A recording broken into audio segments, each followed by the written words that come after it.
When Stardust remained unproduced, Cole Porter stole a song from it and put it into the gay divorcee for Llewellyn Gear. It was a scathing put-down of that breed of animal that Cole Porter just loved to hate, the social climber. And to sing it is one of New York's foremost show business chroniclers, my friend, Rex Reed.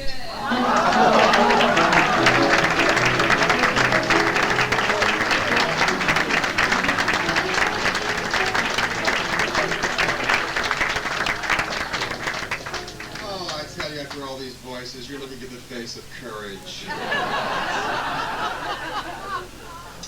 Well, it is true that Cole Porter was a great practical joker, and he and his friends Elsa Maxwell and Lady Mendel, who was Elsie DeWolf, and Monty Woolley, and all of them, you know, used to sit around putting people down all the time. Of course, we don't do that anymore. This is, we have Sylvester Stallone movies now. We don't nothing bad to say about anybody. Anyway, what happened was they just decided that they would invent this couple. They made them vulgar, nouveau riche, truly tacky people, and they said they're going to be from Tulsa, Oklahoma. We'll call them Mr. and Mrs. Fitch, and they even gave them initials SB, get it? And so when they went to, when they were invited to parties, it got to be a real in thing among this crowd. Whenever people would invite them to dinner parties and they didn't want to go because the people were colossal bores, they had this little inside joke. They would say, "Oh, sorry, darling, we can't come tonight. We're dining with the Fitches." And it got to be a big joke. So when they went to Paris, Cole and his friends fed all of these really tantalizing gossip items to all of the newspapers. And before it was the Paris Herald Tribune, it was called the Paris Herald. And they sent all of these stories to the Paris Herald all the time about what the Fitches were doing. And they were always doing something truly awful, something that would just shock everybody. And they inspired all of these angry letters. They ran pages and pages of letters from angry Americans in Paris who wrote in about these terrible people called the Fitches, and what can we do about these people? And here's one, a man who wrote in, and he says, "Every clear-visioned, far-thinking person, whether he's 100% American or not, knows that it is just such 100% Americans as Mr. S.B. Fitch, who is the fundamental cause of all the misunderstandings between nations, unspeakable wars, financial depressions, unemployment, bootlegging, misery, and bad art." They had a ball until finally their cover was blown.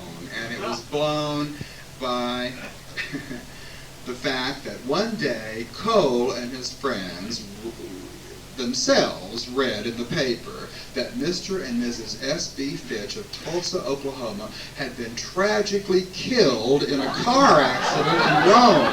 Well, you can imagine how shocked they were. Cole said, called Elsa Maxwell and said, "Did you hear about this? I mean, who dared to print this? Which one is guilty?" Well, it sort of ended a real controversy that went on between both sides of the Atlantic until finally it was it was finally revealed in a New York paper. Cole Porter, who in Paris has a music room with lacquered walls, chairs covered with white kid, and zebra rugs thrown over the highly polished floors, is in New York looking after the details of his newest musical comedy. But last summer in Paris, Cole played a really nasty, shabby trick on one of my friends, the editor of a society column in the Great Paris Herald.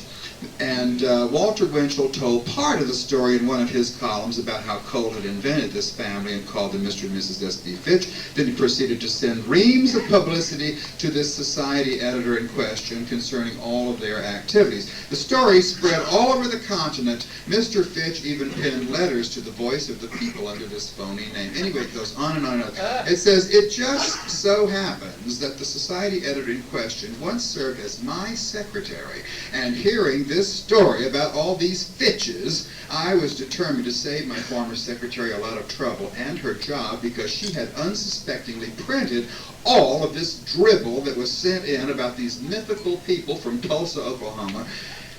What Mr. Winchell did not tell all of the readers was that one morning several weeks ago, Cole and the rest of the razzle-dazzle Americans set in Paris were astounded to read in their favorite Paris journal a notice in the obituary column announcing the sudden death in Rome of Mr. and Mrs. S.B. Fitch. That notice was inserted, and it was paid for by me, Charlie Knickerbocker. It was the end of Cole's little joke, but as Arlene says, he never threw anything away, so out of it came this song.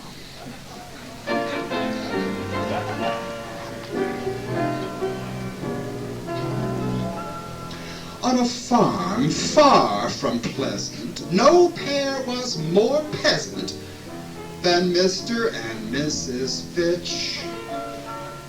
Their days, each one duller, were so lacking in color, they didn't know which was which. When suddenly tilling the soil, Mr. Fitch struck oil. Mr. and Mrs. Fitch one day hit town, determined to play. Mr. and Mrs. Fitch were green, ambitious, and rich. And soon the crowd they called elite were fiercely fighting to meet the young, attractive, and rich Mr. and Mrs. Fitch. When they called for champagne, champagne arrived. The call for it to plane, the plane arrived. A private train, the train arrived. But when they called for cash, the crash arrived. Now men who once knew Mrs. Fitch refer to her as a bitch, while the girls who once loved Mr. Fitch say he always was a son of a bitch. So love and kisses, Mr. and Mrs. Fitch.